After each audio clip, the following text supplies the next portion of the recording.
আসসালামু আলাইকুম। সবাই কেমন আছেন? আশা করি অনেক ভালো আছেন। আজকে আবার আমরা আমাদের ছোট্ট বাগান, সবজি বাগানে আমরা আজকে ধন্যা বীজ রোপণ করব।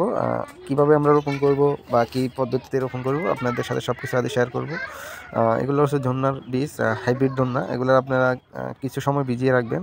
আধা ঘন্টা 20 মিনিট ভিজিয়ে রাখার পরে তারপর এগুলো রোপণ করতে হয়। আমরা আমরা আগে জমিগুলা, আমাদের জমি যেখানে আমরা বীজ রোপণ করব ওইটা আগে দিই আমরা ভালো করে জঙ্গল বেছে প্রস্তুতি করে নিতে হবে আমাদের।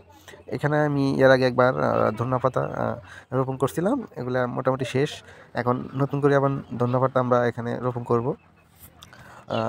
আশা করি আমাদের সাথে থাকবেন আমরা কিভাবে মূলত বীজগুলা রোপণ করি।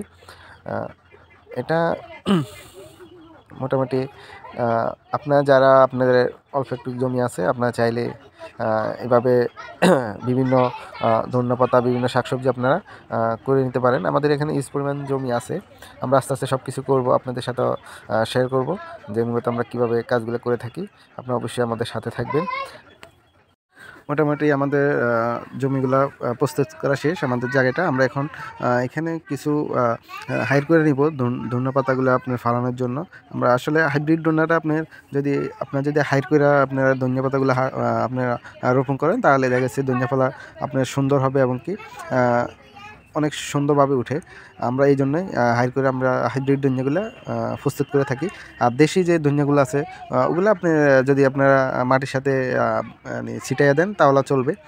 আমি হাইর করছি, এখন হাইর মাধ্যমে এইভাবে আমরা কয়টা দিয়ে দিতে হবে। দেওয়ার পরে আমরা এইভাবে আমাদের যখন প্রতিটা হাইরে আমরা ধনিয়া পাতা দেওয়া শেষ, আমরা এভাবে মাটি দিয়ে রেখে দিব। এভাবে দেওয়ার পরে আমাদের কিছুদিনের মধ্যে আমাদের ধনিয়া পাতাগুলো উঠে যাবে। আশা করি বুঝতে পারছেন। আমি ধনিয়া পাতা ওঠার পর আমি আরেকটা ভিডিও দিব, আপনারা আমার সাথে থাকবেন।